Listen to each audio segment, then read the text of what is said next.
Hindi ko iniintindi kung sino ang iniisip mong ikaw. Umalis ka na sa tindahan ko ngayon din o papatawag ako ng security para ilabas ka. Tumunog ang galit na tinig sa eleganteng tindahan ng alahas sa Beverly Hills. Matatag na nakatayo si Jennifer Soriano, isang 42 taong gulang na babae na humaharap kay Carmen Torres, ang manager ng tindahan. Nanginginig ang mga kamay ni Jennifer, hindi dahil sa takot, kundi dahil sa apoy ng kanyang lumalaking galit. Ang kanyang navy blue blazer ay nanatiling maayos at walang kapintasan, nakabaligtaran ng tumataas na tensyon sa paligid niya. Nagliliyab ang kanyang mga mata ng matinding sigla na pinatigil ang lahat sa tindahan. Sa titig na iyon ay ang kwento ng isang taong palaging minamaliit at sa wakas ay nagsawa na. Nagyayalong pamumula ang mga pisngi ni Carmen habang kinukuha ang kanyang telepono. "Tatawagan ko ang pulis," sabi niya. "Mukha kang kriminal, dapat nakaposas ka na." Ngunit kalmado na si Jennifer ngayon. Hindi na nanginginig ang mga kamay niya. Inabot niya ang kanyang bag at inilabas ang kanyang telepono. "Sige, tawagan mo sila," sabi niya, "pero tatawagan din ako." Hindi alam ni Carmen na magugulantang siya. Nasabihan niya ang maling babae. "Bago tayo sumabak pa ng husto, kung naniniwala ka na karapat-dapat ang bawat tao sa respeto, anuman ang kanilang lahi, pindutin mo ang subscribe button, isulat ang respect sa comments, at sabihin mo kung saang bansa ka nanonood."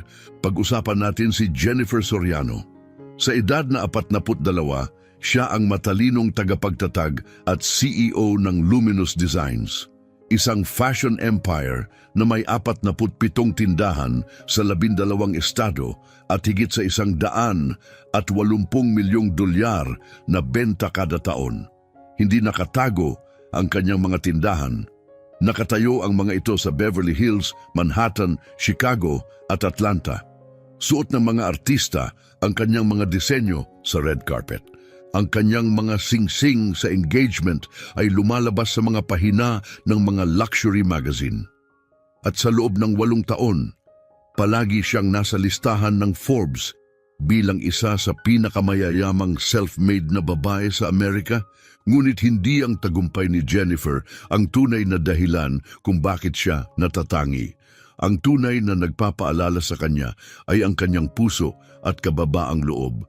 Kahit kaya niyang bumili ng kahit anong sasakyan, si Jennifer ay nagmamaneho pa rin ng kanyang lumang 2003 Honda Civic, ang mismong sasakyan na binili niya noong nagsimulang umasenso ang kanyang negosyo. Kapag tinanong siya kung bakit, laging pareho ang sagot niya, "Sayang lang ang mamahaling kotse. Dala ko ng kotse na ito kung saan ko kailangang pumunta, at sa tuwing nakikita ko ito, naaalala ko ang aking pinagmulan." Ang kanyang mga umaga ay may mahigpit na schedule. Gumigising siya ng 8:00 ng umaga, suot ang isang pulseras na regalo ng kanyang lola at pumipili ng isang tindahan na bibisitahin ng walang abiso. Hindi ito basta-basta lang na pagbisita. Hindi siya naghahanap ng kapalpakan o nagmo-monitor ng sobra. Gusto niyang siguraduhin na bawat tao na pumapasok sa isang Luminous Designs na tindahan ay nararamdaman ang halaga at pagtanggap. "Sinaayos ko ang kumpanyang ito," madalas niyang sabihin, "para walang ibang makaramdam ng tulad ko noon na parang hindi sila kabilang." Ngayon, sasabihin ko sa iyo ang tungkol sa tindahan niya sa Beverly Hills, ang lugar kung saan nangyari ang lahat. Hindi ito basta isang lokasyon lang. Ito ang punong tindahan, ang kanyang pinakamatamis na perlas, ang puso ng kanyang brand. Nasa Rodeo Drive ito at kumikita ng higit $2.3 milyong kada buwan. Dito bumibili ang mga bituin ng pelikula ng mga alahas para sa kanilang premiere. Dito rin bumabalik ang mga mayayamang pamilya ng henerasyon-henerasyon, mga singsing na nagkakahalaga ng higit sa karamihan ng mga bahay. Normal lang iyon dito. Bawat sulok ng tindahan ay may hawak na touch ni Jennifer. mula sa ilaw na nagpapatingkad sa bawat diamante hanggang sa disenyo ng tindahan na marangya pero malugod. Ang namamahala sa prestihiyosong tindahan na ito ay si Carmen Torres. Sa edad na 38, ang damit niya ay nagpapakita na ang kayamanan ay nasa dugo niya at sa kanya nga. Ipinanganak sa Connecticut, nagmula si Carmen sa isang tahimik at matatag na pamilya ng kayamanan. Para sa kanya, ang pera ay hindi palabas, minana lang, parang kulay ng mata. Hindi lang niya pinamamahalaan ang tindahan sa Beverly Hills. Naniniwala siyang pinapaganda niya ang brand. Akala niya kailangan ng luminous designs ng mas eksklusibo at elite na imahe. Siya ang nagdedesisyon kung sino ang karapat-dapat bumili at sino ang hindi, kaya may mga customer na pinapahiya niya. Sa ilalim ng pamumuno ni Carmen ay ang ilan sa mga pangunahing tauhan. Si Richard Torres, 26 na taong gulang, assistant manager, mabait, bukas at kabaligtaran ni Carmen. Si Paula Chen, 23 taong gulang na sales associate na mainit ang pakikitungo at may passion na sumasalamin sa vision ni Jennifer. At si Alberto Johnson, 45 taong gulang na security guard na higit na umaasa sa trabahong ito kaysa sinuman. Sa umagang iyon, pinili ni Jennifer na pumunta sa tindahan sa Beverly Hills nang hindi nagsabi. Sumakay siya sa kanyang lumang Civic, isang kotse na kakaiba sa gitna ng mga mamahaling sasakyan at naglakbay sa syudad na pinaghirapan niyang mapasukan. Pagpasok ni Jennifer, hindi niya agad pinansin ang kumikislap na mga display case o ang malumanay na tugtog sa background. Napansin niya ang isang detalye na madalas hindi pansinin, isang display case na bahagyang nakaalangan pero hindi siya nagsalita. Isang misyon ng pagmamasid ito. Gusto niyang makita ang tindahan tulad ng anumang customer. Inayos niya ang blazer, bahagyang hinipo ang pulseras ng kanyang lola para sa lakas at pumasok ng mas malalim sa tindahan na siya mismong nagpairal. Ang unang hinto niya, ang Aurora Collection. Hindi ito basta section lang. Ito ang kanyang karangalan at saya. Isang nakakamanghang 2 milyong display ng mga bihirang diamante na sumisimbolo sa pinakamahusay na kayang ialok ng luminous designs. Ang Aurora na kwintas ay may malaking presyo, $350,000. Para kay Jennifer, hindi lang ito mahal, ito ang isa sa mga pinakakamanghamanghang likha na nakita niya sa buong buhay niya. Habang papalapit siya sa display, napansin siya ni Carmen.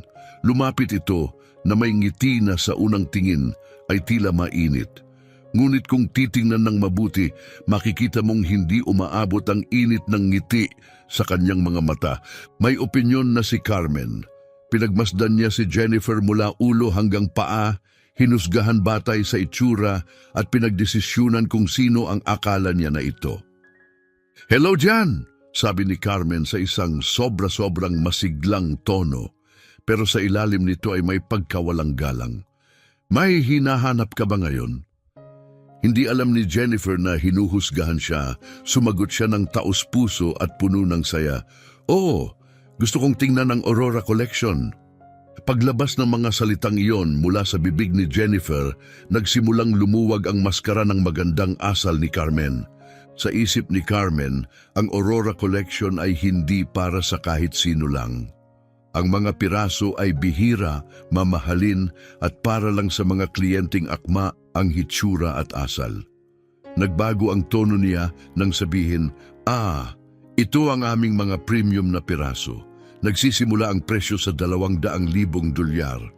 Naramdaman ni Jennifer ang pagbabago sa enerhiya, ngunit binigyan pa rin niya si Carmen ng benepisyo ng pagdududa. Baka nagpapaliwanag lang siya tungkol sa presyo para makatulong. "Naiintindihan ko," sabi ni Jennifer ng kalmado. "Gusto ko pa ring makita ang mga ito." Ngayon ay nasa alanganin na si Carmen.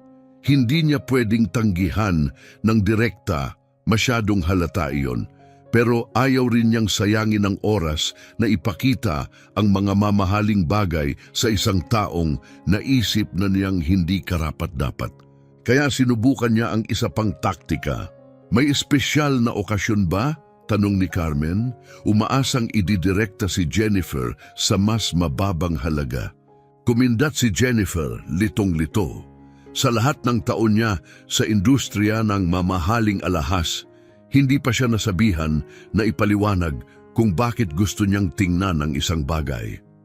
Meron ba itong ibig sabihin? Sagot niya. Sa halatang pag-aatubili, binuksan ni Carmen ang display case.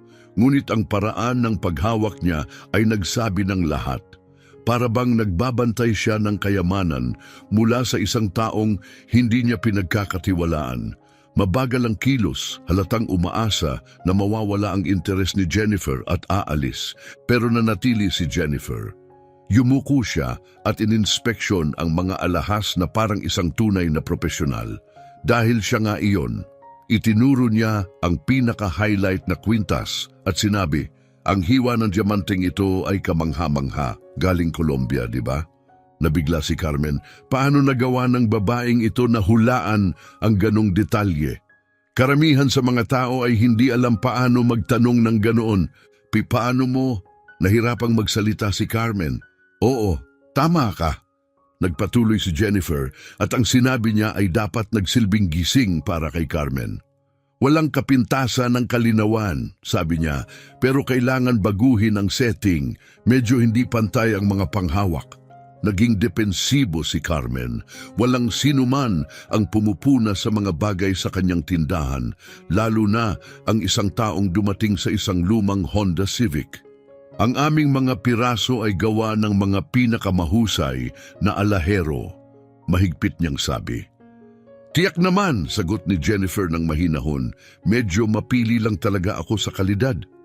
At doon nagbago ang lahat. Tumunog ang pintuan ng tindahan at pumasok sina Ginoo at Ginang Castillo, isang mayamang puting mag-asawa na nasa kanilang 60 taon at matagal ng suki ng brand.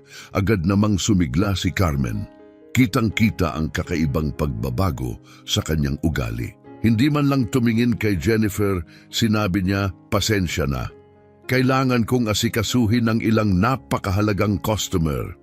Halos lumutang siya papunta sa Castillos, puno ng ngiti at init ng loob. Ginoo at Ginang Castillo, isang karangalan na makita kayo. May hinahanap ba kayong espesyal ngayon? Regalo para sa anibersaryo siguro.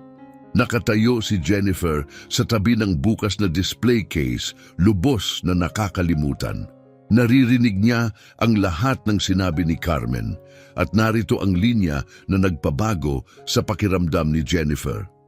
Pasensya na sa pagkaantala, sabi ni Carmen sa Castillos na mabilis na sumulyap kay Jennifer. Pumapasok dito ang lahat ng klase ng tao. Nakatayo si Jennifer nangingilabot. Sa mahigit 2 dekada ng pagtatayo ng negosyo, naranasan niya na ang rasismo at paghuhusga. Pero hindi ganito. Hindi sa sarili niyang tindahan. Hindi mula sa taong binayaran niya para maging mukha ng kanyang brand. Nakita ni Paula Chen, isang batang sales associate na may pusong art student at mabait, ang lahat ng ito. Napansin niyang tahimik na nakatayo si Jennifer, malinaw na hindi pinapansin. At may isang bagay dito na hindi tama para sa kanya. Lumapit si Paula nang may mainit at magalang na ngiti. Ma'am, may maitutulong ba ako sa inyo? Bago pa sumagot si Jennifer, pinutol siya ni Carmen mula sa kabilang dako ng silid na may matalim na tinig. Paula, pakiaayos nga ang inventaryo sa likod. Hindi ito hiling, utos ito, at ginawa para patahimikin si Paula. Nakita ni Jennifer ang lahat, ang pag-aatubili sa mga mata ni Paula, ang kakaibang kilos ng katawan.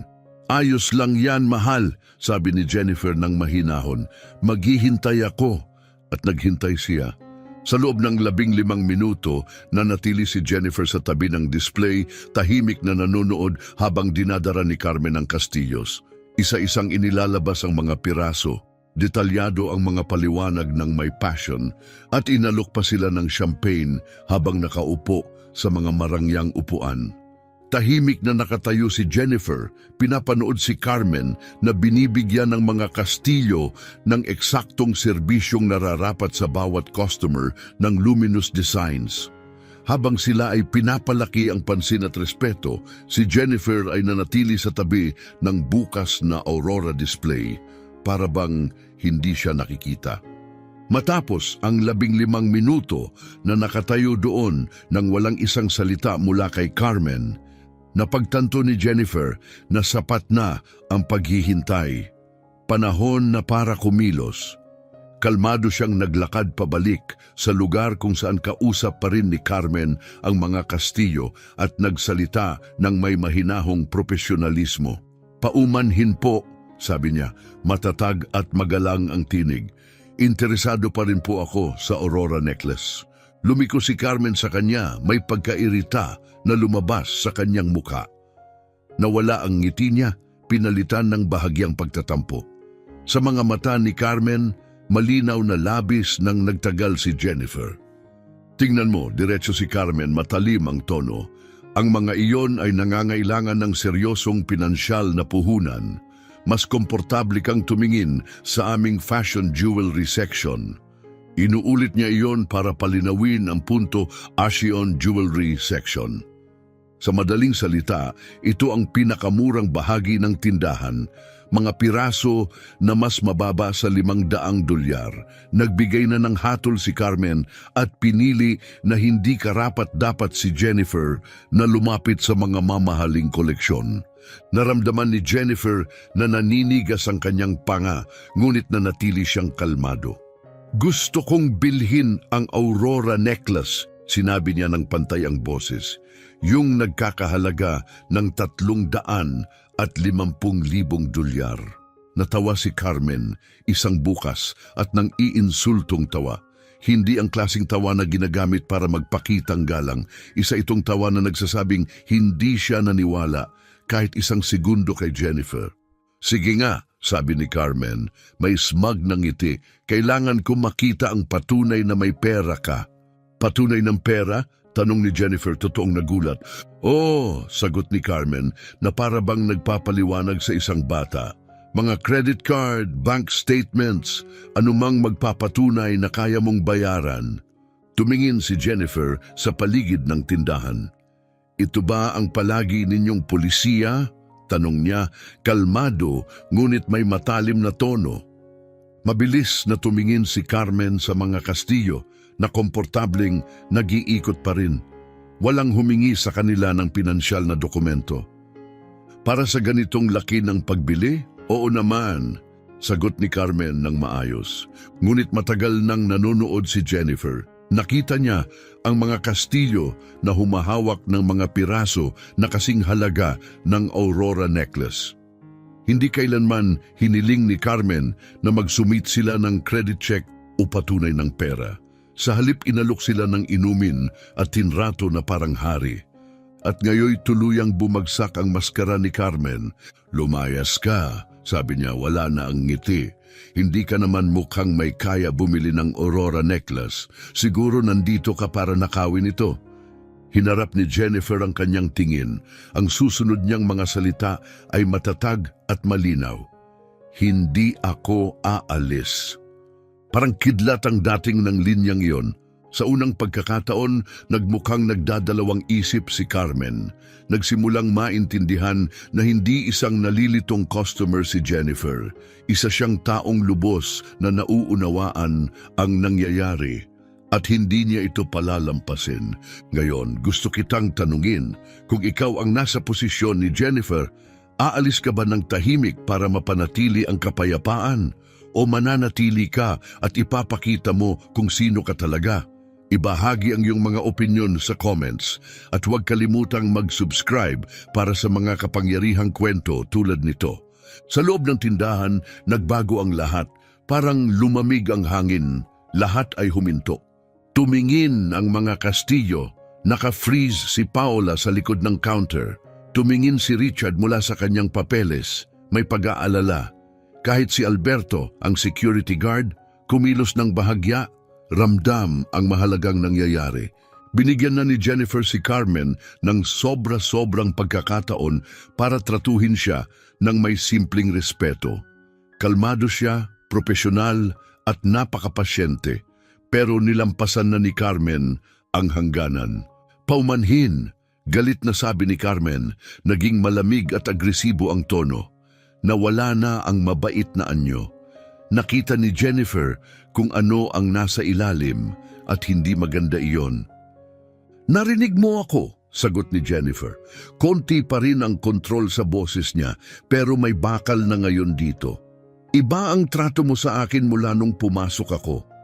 Nakulubot ang mga mata ni Carmen, tinakpan ang sarili ng mga braso.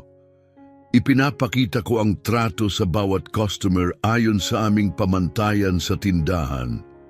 Dahan-dahan na lang tumingin si Jennifer sa paligid. Nakita niyang umiinom ng champagne ang mga Kastilyo, komportable, nakakatanggap ng personal na serbisyo. Pagkatapos, hinarap niya uli si Carmen. Parang nag-iiba ang pamantayan mo base sa kulay ng balat ng isang tao. Parang suntok ang mga salitang iyon. Namutla ang mukha ni Carmen pagkatapos ay namula. Tumindi ang boses niya. Hindi ito katanggap-tanggap, pinapakiusap kitang umalis. Pero hindi umatras si Jennifer. Hindi ngayon, hindi sa sarili niyang tindahan. Hindi ako aalis hanggat hindi ako nakakapag-usap sa manager mo. Tumayo si Carmen ng matangkad, sinusubukang magmukhang makapangyarihan. Ako ang manager. Hindi umatras si Jennifer, kalmado pa rin ang boses pero may tahimik na lakas na nagpapatingkad sa bawat nakikinig. Kung ganun, gusto kong makausap ang manager mo. Walang iba pa dito sa itaas ko, sabi ni Carmen. Buo ang dibdib sa pagmamalaki. Ito ang tindahan ko. At doon nagbago si Jennifer. Bahagyang yumuko siya pasulong. Bumaba ang boses niya sa bulong, ngunit parang mas mabigat pa kaysa kung sumigaw siya. Iyo ang tindahan mo? Inulit ni Jennifer at sa sandaling iyon nagawa ni Carmen ang pinakamalaking pagkakamali sa kanyang karera. Sa halip na kilalanin ng babala sa boses ni Jennifer, banayad, mahina, ngunit tiyak na seryoso, lalong pinatindi ni Carmen ang kanyang kayabangan. "Oh, ako ang may-ari ng tindahang ito." Sigaw niya, tumataas ang boses, tumitindi ang kanyang accent habang nawawala ang kanyang profesionalismo. Ako ang nagpapasya kung sino ang bibigyan ng serbisyo at sino ang hindi. Sa unang pagkakataon, mula nang pumasok sa tindahan, tumayo ng matangkad si Jennifer, tuwid ang balikat, nagpapalabas ng tahimik na kapangyarihan. Yung klase ng lakas na hindi mo ipinagmamalaki pero ramdam ng lahat. At napagdesisyonan mong hindi ako karapat-dapat sa serbisyo? Tanong niya ng malamig. Napagdesisyonan kong nakakaistorbo ka at baka magnanakaw ka pa. Sagot ni Carmen, kumikilos ng magulo, hawak ang mga braso na may pag-aalala. Naging nakakatakot ang katahimikan sa tindahan. Naririnig na sila ng lahat. Tumigil ang mga Kastilyo sa pagpapanggap na nag-iikot lang.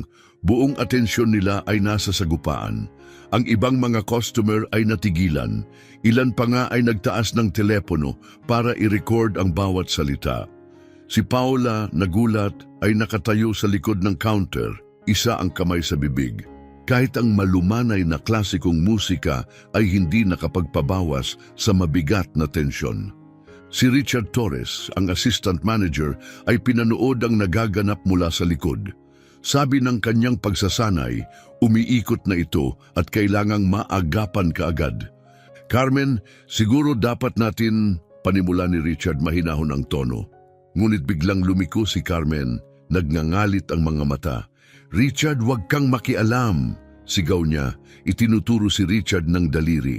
Pagkatapos ay lumingon siya kay Alberto, ang security guard. Alberto, ilabas mo siya ngayon din.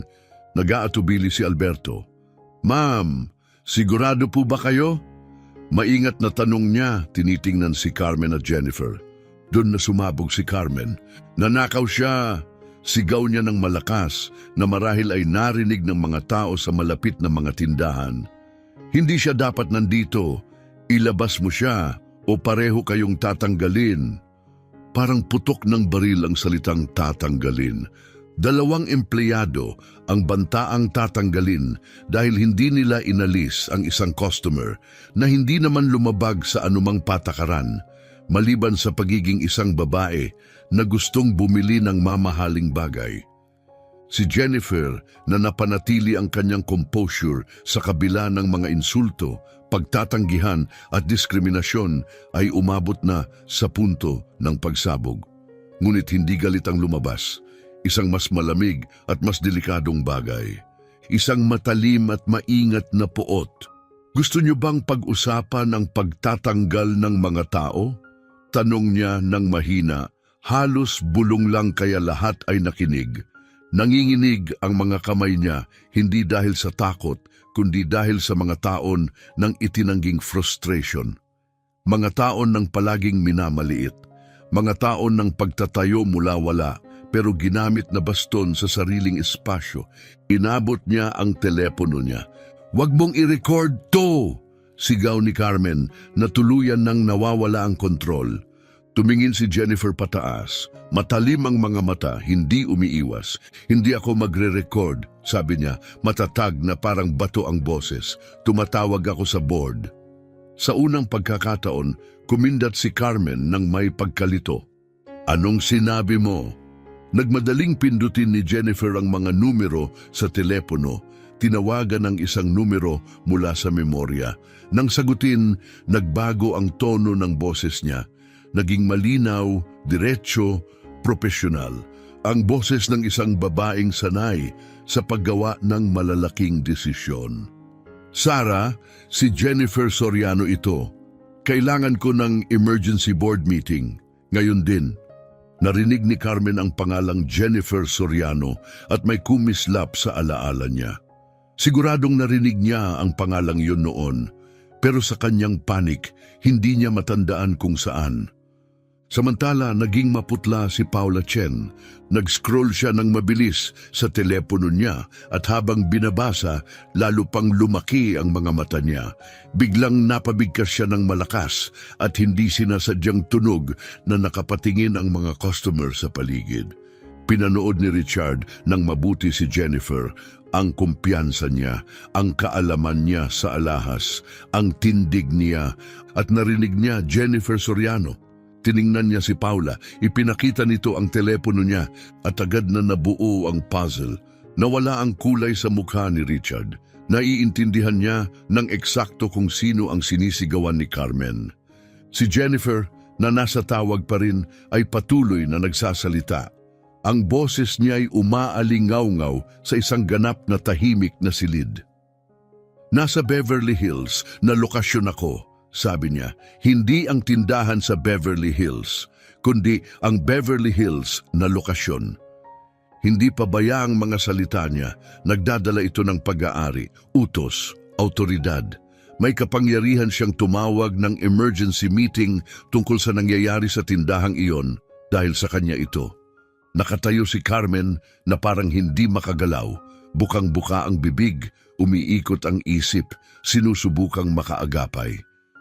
"Kailangan ko ang buong board sa tawag na ito," patuloy na sinabi ni Jennifer sa telepono. "Oo, lahat sila. Hindi ito pwedeng ipagpaliban." Paligid nila nagre-record ang mga telepono, lumapit ang mga customer.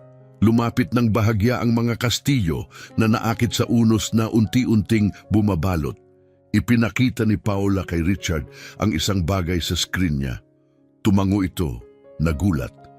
Tumingin si Jennifer kay Carmen ng diretsyo habang muli siyang nagsalita sa telepono. "May malaking paglabag sa mga pangunahing prinsipyo ng kumpanya," sabi niya. Malinaw at kalmado ang boses. "Diskriminasyon, pananakot at ganap na pagtataksil sa mga pinahahalagahan naming pundasyon ng kumpanyang ito."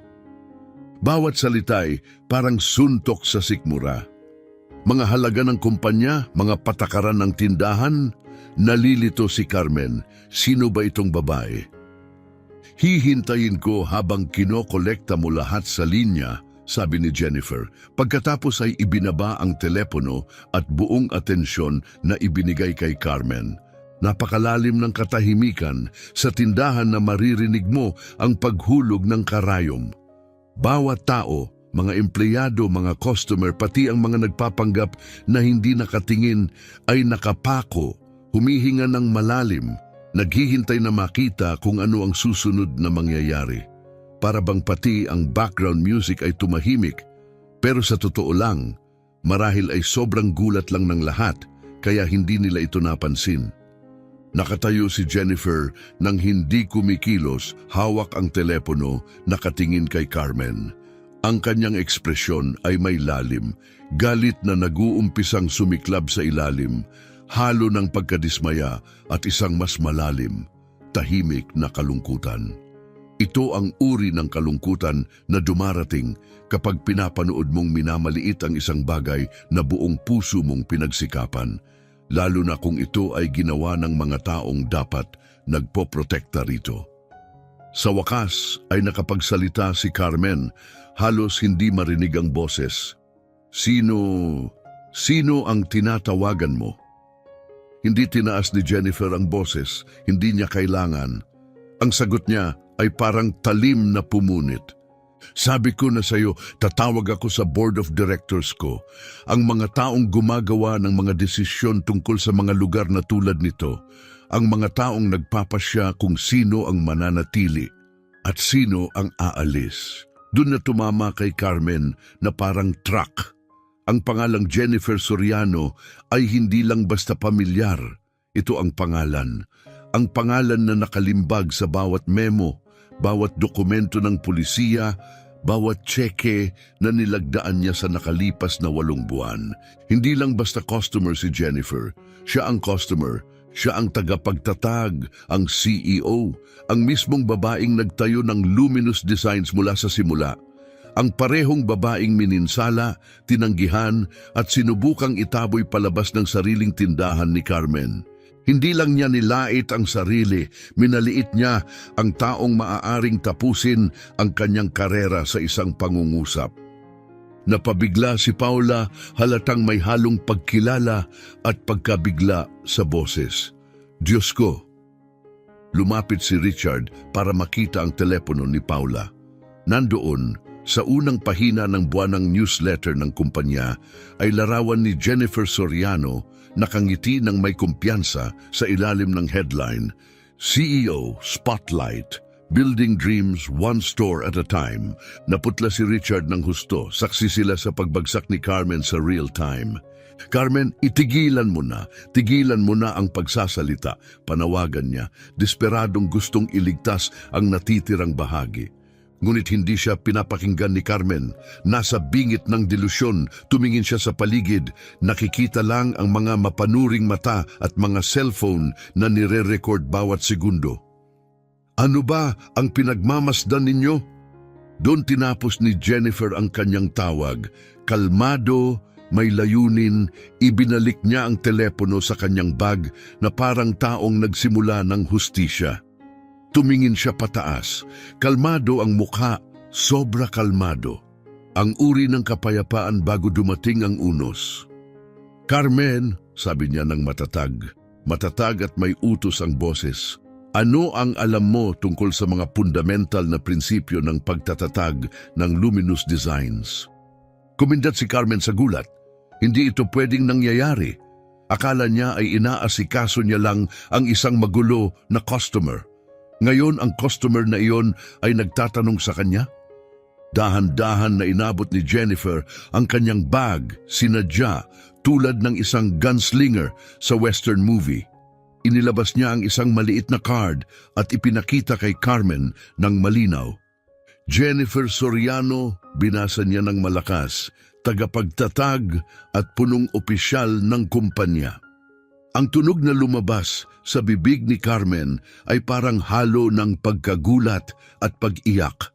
Nakatingin siya sa card na para bang sentensya ito ng kamatayan ng kanyang karera. Nanginginig ang mga kamay niya. Hindi ka pwedeng. Kalmado pa rin ang boses ni Jennifer, ngunit may bakal sa bawat salita. Hindi pwedeng Carmen, hindi pwedeng maging matagumpay, hindi pwedeng maging mayaman, hindi pwedeng ariin ang mismong tindahang sinasabi mong sayo. Tama-tama ang tumama sa kanya ang realidad na parang baha, na pag-profiling, na insulto at na-threaten niya ang CEO ng kumpanya sa publiko, sa kamera, harap ng mga empleyado at customer.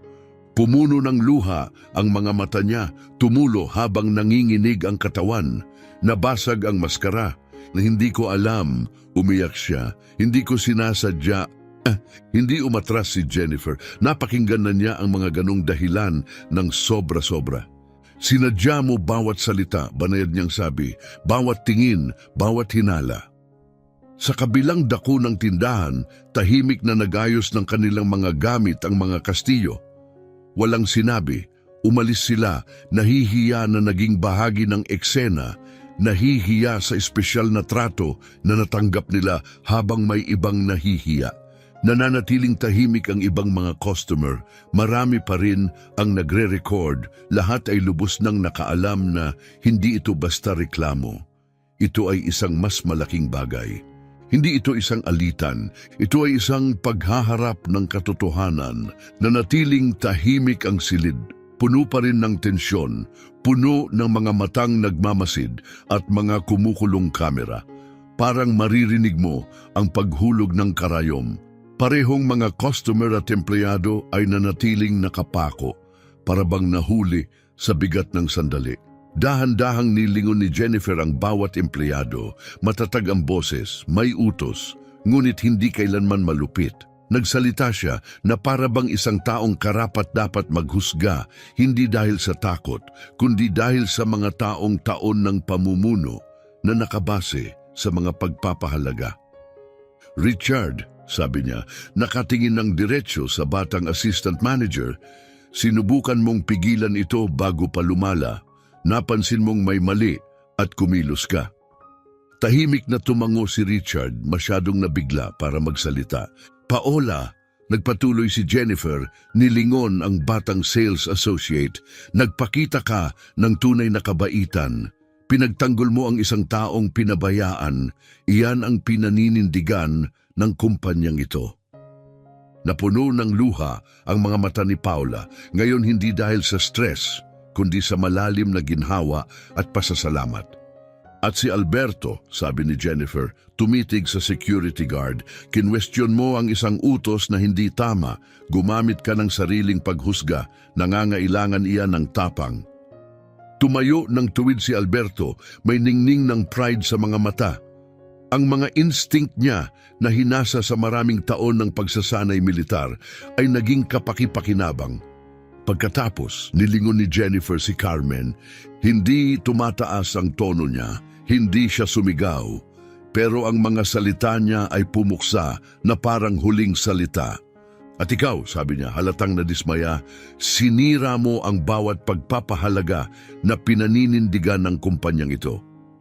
Ngayon umiiyak ng walang kontrol si Carmen. Ang maingat niyang imahe, perpektong makeup, maayos na buhok, kumpiyansang makintab, ay nagkawatak-watak. Ang natira na lang ay isang babaeng wasak na. Hindi umatras si Jennifer. Ilinis mo ang iyong mesa, sabi niya, hindi natitinag ang boses. Hindi ka na nagtatrabaho dito. Para kang nanonood ng isang gusaling gumuho mula sa loob. Yumuko si Carmen sa sarili. Pakiusap, umiiyak siya. May mga anak ako, may bayarin sa bahay. Sinusubukan ko lang protektahan ang imahe ng tindahan. Hindi lumambot ang tingin ni Jennifer, maaring may bahagyang awa, pero ito ay nalubog sa matinding pagkadismaya. Kanino mo pinoprotektahan ang reputasyon? Tanong niya, imahe ng tindahan o ang sarili mong pagkiling? Maaari akong magbago, dasal ni Carmen. Magbabago ako. Pakiusap, huwag mong gawin ito. Inabot niya si Jennifer desperado para bang kumakapit sa isang tali ng buhay. Pero narinig na ni Jennifer ang ganitong mga paghingi ng tawad mula sa iba na tumawid sa mga hangganan na hindi na nila maibabalik. Nagkaroon ka na ng pagkakataon para magbago, mahinahong sabi ni Jennifer, at pinili mong hindi gawin iyon. Bawat sandali ng pag-uugali ni Carmen ay nahuli sa mataas na resolusyon ng security footage. Bawat maliit na pagkakamali, bawat salita, bawat hindi makatarungang kilos, dokumentado at hindi mapapasubalian. Walang paraan para baluktutin iyon, walang dahilan para itago. Nilingon ni Jennifer ang iba, ang mga taong gumawa ng tama. Richard, sabi niya, simula ngayon ikaw ang manager ng tindahang ito. Nang ibabaw ang pagkabigla sa mukha ni Richard, halos hindi siya makapaniwala. Sa loob ng 30 minuto mula assistant manager ay naging manager siya ng pinakaprestihiyosong lokasyon ng kumpanya. Paola, patuloy ni Jennifer, ikaw naman ang assistant manager. Napatingin si Paola, pinisil ang mga kamay sa mukha habang dumadaloy ang luha ng saya sa pisngi. At si Alberto, ngumiti siya sa security guard. Makakatanggap ka ng opisyal na pagkilala para sa profesionalismo at isang pagtaas ng sahod agad-agad. Sa loob ng 1 oras, nagbago ang lahat. Isang babae ang nawala ang lahat at 3 empleyado na nanguna ng may puso at integridad ang naitaas dahil dito. Patunay ito na ang paggawa ng tama ay hindi lang moralidad, ito ay mabuting negosyo.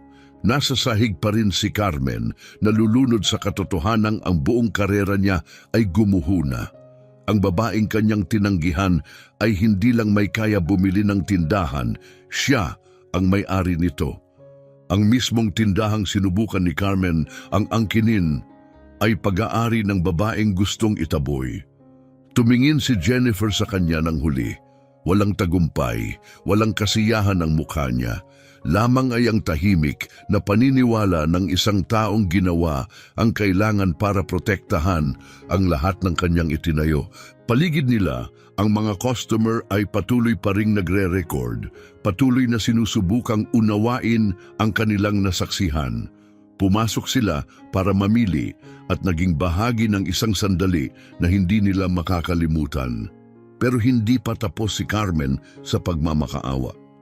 Dahan-dahan siyang tumayo, may mga bakas ng maskara sa mukha, kalat-kalat na buhok.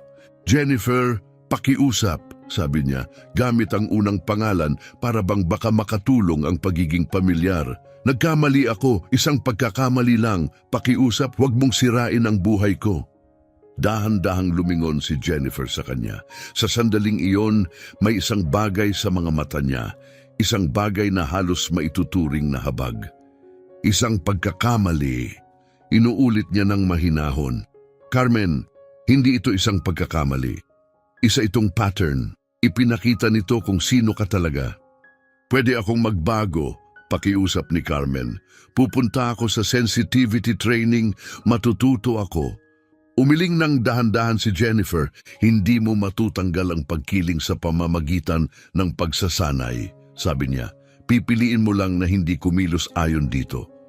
At doon, lumingon si Jennifer at umalis, hindi dahil sa galit, kundi may kalmadong dala ng isang taong pinangangalagaan ang mga pagpapahalagang kanyang isinusulong. At ngayon, sabi ni Jennifer, nang mahinahon nakatingin kay Carmen, pinili mong kumilos ayon sa bawat pagkiling na iyon. Nang hina muli ang mga binti ni Carmen, umupo siya sa isa sa mga upuan na kanina ay buong kagandahang loob niyang inalok sa mga kastilyo, pero hindi kailanman kay Jennifer. Hindi ito nakaligtas sa pansin ng lahat sa loob ng silid. Lumiko si Jennifer sa mga tao sa tindahan, ang boses niya ay malinaw na umaabot sa eleganting lugar na siya mismong nagdisenyo. Sa aming mga customer na nakasaksi ngayon, sabi niya, tumitingin sa mga tao na hawak pa rin ang kanilang mga telepono para mag-record, gusto kong linawin, hindi ito kung sino kami. Hindi ito ang pinaninindigan ng Luminous Designs at sisiguraduhin kong hindi na mauulit ang ganito.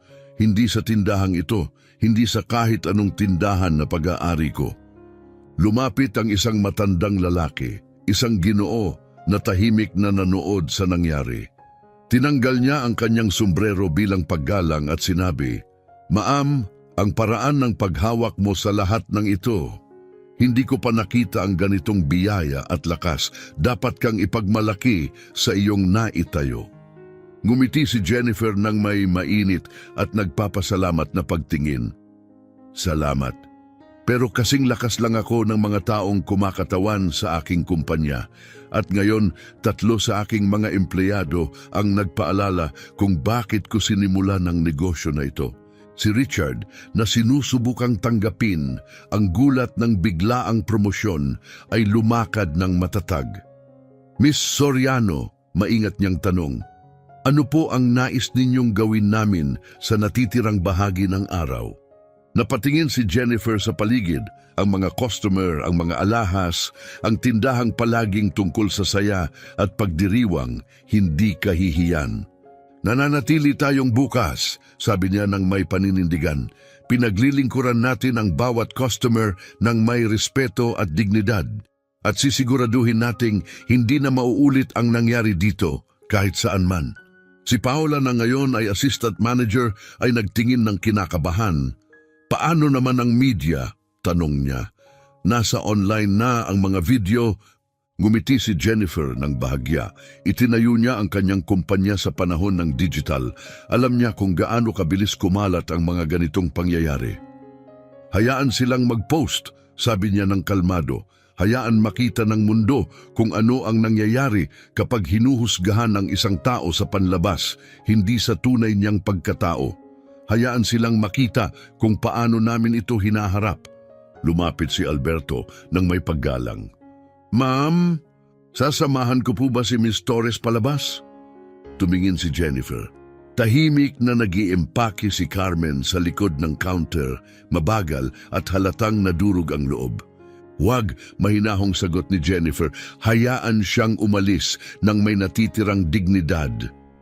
Tumigil si Carmen. Tumitig siya pataas, mamula-mula at walang laman ang mga mata. "Seryoso po akong nagsisisi," sabi niya, at ngayon tunay ang tinig niya, hindi na nanghihingi o nagpapanggap. Pinagmasdan siya ni Jennifer ng matagal. "Naniniwala ako sa iyo," sa wakas ay sabi niya, "pero hindi mawawala sa paghingi ng tawad ang ginawa mo. Hindi nito mababago kung paano ako pinasama o ang halimbawa na inilagay mo para sa aming mga tauhan at para sa mga nanonood." Tumango si Carmen ng solemn, tinatanggap na wala ng pangalawang pagkakataon. Tinapos niyang ayusin ang mga gamit at dahan-dahang lumakad patungo sa labasan. Bago siya tuluyang lumabas, lumingon siya muli ng huli. "Kung may halaga man," bulong niya, "nakabuo ka ng isang kahanga-hangang bagay dito. Pasensya na at hindi ako karapat-dapat dito." At doon, lumabas si Carmen Torres sa tindahan sa Beverly Hills sa huling pagkakataon. Nanahimik ang tindahan habang nagsara ang huling kabanata. Pagkatapos, isang matalim na palakpak ang bumalik sa lahat sa kasalukuyan. "Sige," sabi ni Jennifer, bumalik ang kanyang karaniwang init at autoridad sa boses. "May negosyo tayong papatakbuhin. Richard, tawagan mo ang HR tungkol sa pagtanggal kay Carmen at sa promosyon mo." Tumango si Richard, gulat pa rin pero handa na. "Paula," nagpatuloy siya, "congratulations. Pag-uusapan natin ang mga bagong responsibilidad mo bukas." Pinunasan ni Paula ang kanyang mga luha, halos hindi makapaniwala sa nangyayari. At si Alberto, sabi ni Jennifer, nilingon siya ng may pasasalamat. "Salamat sa iyong paghusga. May parangal at pagtaas ng sahod na agad ipoproseso." At ganun lang, bumalik ang kaayusan sa tindahan. Lumipas na ang krisis at nagpatuloy ang araw. Pero lahat, mga customer at tauhan, alam nilang nasaksihan nila ang isang bagay na pambihira. Ang mga mamimili ay pinili na ang mga singsing at pulseras mula sa isang CEO na nagturo ng aral sa biyaya, hustisya at pamumuno, hindi sa puwersa kundi sa lakas ng karakter. Pumasok si Jennifer sa sarili niyang tindahan bilang isang customer at tinrato na parang hindi siya kabilang. Pero lumabas siya na pinaalalahanan ang lahat kung ano ang pinaninindigan ng kanyang kumpanya at kung ano ang nangyayari sa mga nakakalimot nito. Ang dati ng hindi tuwid na display case na unang napansin niya nang pumasok, bahagyang nakausli pa rin. Nilapitan niya ito, kalmado, eksakto, inayos niya ito gamit ang parehong mga kamay, perpektong naitama. Isang maliit na kilos pero malalim ang kahulugan, pagbabalik ng balanse, pagsasaayos ng mga bagay. Pagkatapos, nilingon niya ang natitirang mga customer, marami pa rin ang nahihibang, ilan pa ang nagfi-film. Pasensya na sa istorbo, sabi niya ng taos-puso, malambing pero matatag ang boses. Hindi ito ang pamantayan ng Luminous. At sa sandaling iyon, hindi lang bumalik sa normal ang tindahan. Sumulong ito sa mas maganda. Isang matandang babae na tahimik na nanood sa nangyari ang sa wakas ay lumapit. Ang kanyang mga mata ay puno ng paghanga. Ma'am, sabi niya ng taos-puso, ang naitayo ninyo rito ay kahanga-hanga at ang paraan ng paghawak ninyo sa lahat ng iyon, tunay na biyaya. Ngumiti si Jennifer at sa unang pagkakataon noong araw na iyon, isang tunay, buong ngiti na walang pag-aalinlangan. Hindi laging madali ang biyaya, mahinahong sagot niya, pero palaging kailangan. Si Richard, na nahuhuli pa rin sa bigat ng bagong titulong store manager, ay tahimik na pinagmamasdan siya sa buong oras.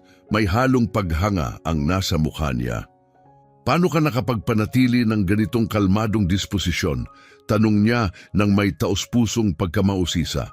Lumiko si Jennifer sa kanya na may malalim na tingin ng isang guro na ipinapasa ang karunungan mula sa sariling karanasan.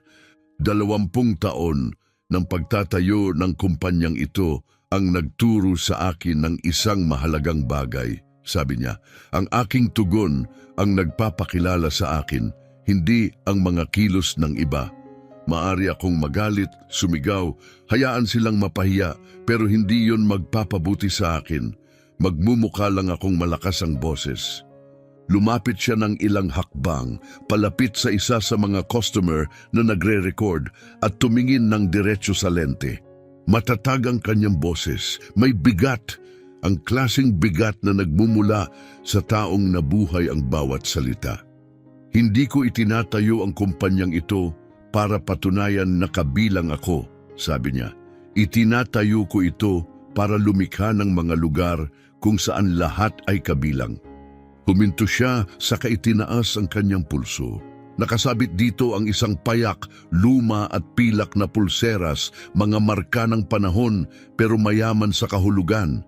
Ang parehong pulseras na suot niya sa pinakamahirap niyang mga araw, sa gutom, sa pagtanggi, sa mga sandaling sana ay nasira ang iba. Ito, sinabi niya habang itinaas sa kamera, ang nakalampas sa kahirapan, pagtatangi at dalamhati. Paalala na ang tunay na halaga ay hindi galing sa panlabas, galing ito sa kung ano ang dala mo sa loob. Lumiko siya patungo sa Aurora Collection, ang makinang multi-million-dollar na display na minsang sinabi ni Carmen na masyadong mataas para sa kanya at sinimulang ayusin ang bawat piraso ng maingat at may tiyaga. Para siyang artistang bumalik sa obra maestra. Ang tagumpay ay hindi lang tungkol sa pag-akyat sa tuktok, sabi niya habang nagtatrabaho, inilalagay ng may paggalang ang bawat kwintas at singsing. Ito ay tungkol sa uri ng taong pinili mong maging kapag naroon ka na. Tiningnan niya ng huli ang display, tiniyak na ang bawat piraso ay nasa tamang lugar. Sa paligid ng tindahan bumalik ang buhay. Si Richard ay tahimik na tinutulungan ang mga customer ng may kumpiyansa. Si Paula ay masigasig na tinatanggap ang kanyang bagong tungkulin. Si Alberto ay nakabantay, kalmado at maaasahan gaya ng dati. Tiningnan ni Jennifer ang espasyong kanyang itinayo mula wala. Hindi lang ang disenyo o ang mga display, kundi ang mga taong ngayon ay nagdadala ng espiritu nito. Ang mga customer na nakasaksi ng isang hindi malilimutang pangyayari. Ang koponan na nagpakita ng integridad ng pinakakailangan. Ito ang kanyang tunay na tagumpay, hindi ang kita, hindi ang mga balita, hindi kahit mga parangal, kundi ang paglikha ng isang lugar kung saan ang respeto ay hindi opsyonal. Ito ay pundasyon. Ang babaeng minsang sinabing hindi siya kabilang ay pinaalalahanan ang lahat kung bakit siya kabilang saan man. Sa pamamagitan ng tahimik na lakas, sa pamamagitan ng hindi matitinag na mga pagpapahalaga, sa pamamagitan ng uri ng biyayang hindi sumisigaw, pero binabago ang lahat na itama na ang kurbadang display case. Ang taong naligaw ay wala na. At muling pinatunayan ni Jennifer Soriano na ang pinakamakapangyarihang sagot sa diskriminasyon ay hindi paghihiganti. Ito ay kahusayan na ipinapakita ng may dignidad at ibinabahagi sa iba. Kung ang kwentong ito ay nakaantig sa iyo, pindutin ang subscribe button at ibahagi ito sa isang nangangailangan ng ganitong aral. Dahil minsan, ang pinakamahalagang mga leksyon sa buhay ay hindi nanggagaling sa libro. Nanggagaling ito sa mga taong nangunguna gamit ang kanilang puso. Magkita tayo sa susunod na video.